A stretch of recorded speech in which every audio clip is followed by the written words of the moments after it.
इसी दिन समुद्र मंथन के समय क्षीर सागर से लक्ष्मी जी प्रकट हुई थी और भगवान विष्णु को अपना पति स्वीकार किया था। कथा इस प्रकार है। एक बार भगवान शंकर के अंशभूत महर्षि दुर्वासा पृथ्वी पर विचार कर रहे थे। घूमते घूमते वे एक मनोहर वन में गए। वहाँ एक विद्याधर सुंदरी हाथ में परिजात पुष्पों की माला लिए खड़ी थी। वह माला दिव्य पुष्पों की बनी थी। उसकी दिव्य गंध से समस्त वन प्रांत सुवासित हो रहा था।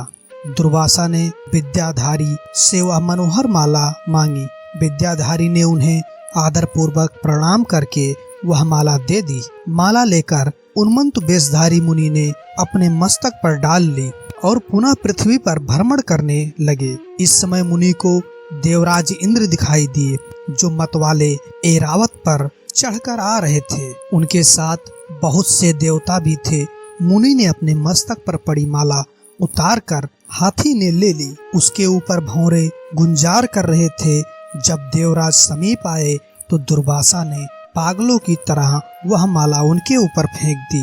देवराज ने उसे ऐरावत के मस्तक पर डाल दिया। ऐरावत ने उसकी तीव्र गंध से आकर्षित हो सूंड से माला उतार ली और सूंघ कर पृथ्वी पर फेंक दी।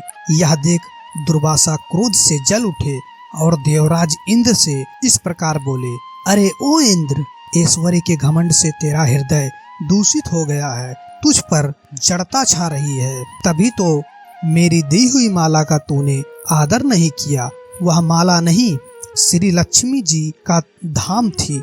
माला लेकर तूने प्रणाम तक नहीं किया, इसलिए तेरे अधिकार में स्थित तीनों लोगों की लक्ष्मी शीघ्र ही अदृश्य हो जाएंगी। यह साफ सुनकर देवराज इंद्र घबरा गए और तुरंत ही ऐरावत से उतरकर मुनि के चरणों में पड़ गए। उन्होंने दुर्वासा को प्रसन्न करने की लाख चेष्टाएं की, किंतु महर्षि टस से मस न हुए। उल्टे इंद्र को फटकार कर वहां से चल दिए।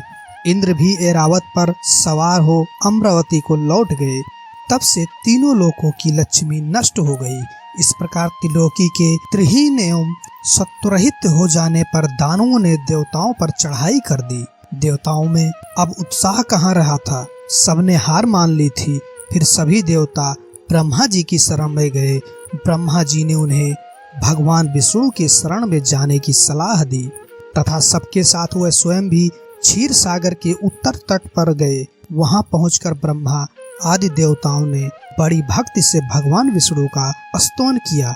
भगवान प्रसन्न होकर देवताओं के सम्मुख प्रकट हुए। उनका अनुपम तेजस्वी मंगलमय विग्रह देखकर देवताओं ने पुनः स्तवन किया।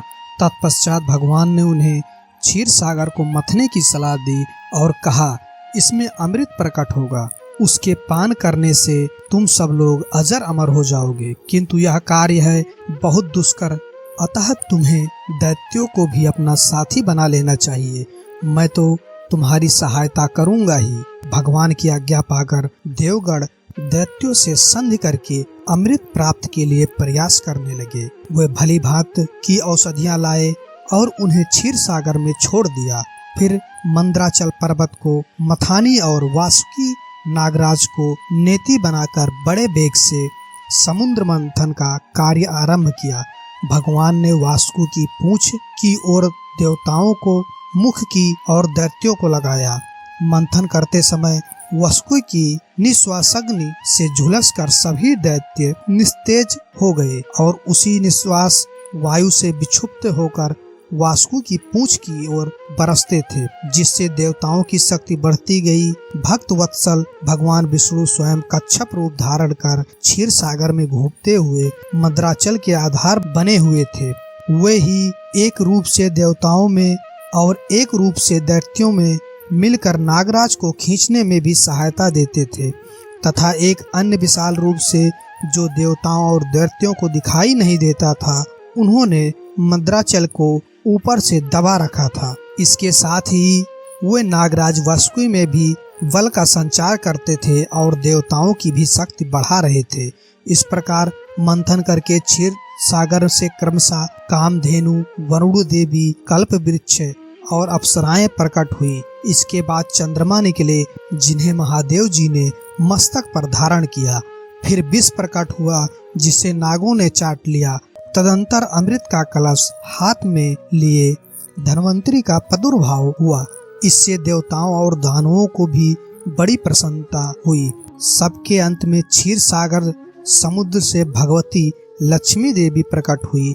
वे खिले हुए कमल के आसन पर विराजमान थी। उनके अंगों की दिव्य क्रांति सब ओर प्रकाशित हो रही थी। उनके हाथ में कमल शोभा पा रहा था।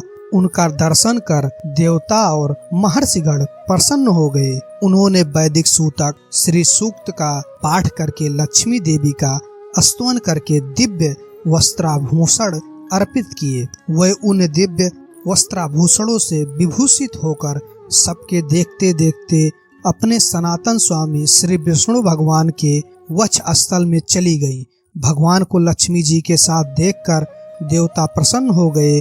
दैत्यों को बड़ी निराशा हुई। उन्होंने धन्वंतरी के हाथ से अमृत का कलश छीन लिया, किंतु भगवान ने मोहिनी स्त्री के रूप से उन्हें अपनी माया द्वारा मोहित करके सारा अमृत देवताओं को ही पिला दिया। तदंतर इंद्र ने बड़ी विनय और भक्ति के साथ श्री लक्ष्मी जी ने देवताओं को मनवांछित वरदान दिया। अगर ये कहानी आपको अच्छी लगती है प्लीज लाइक करें, शेयर करें एंड सब्सक्राइब करें। Thank you. जय हिंद दोस्तों।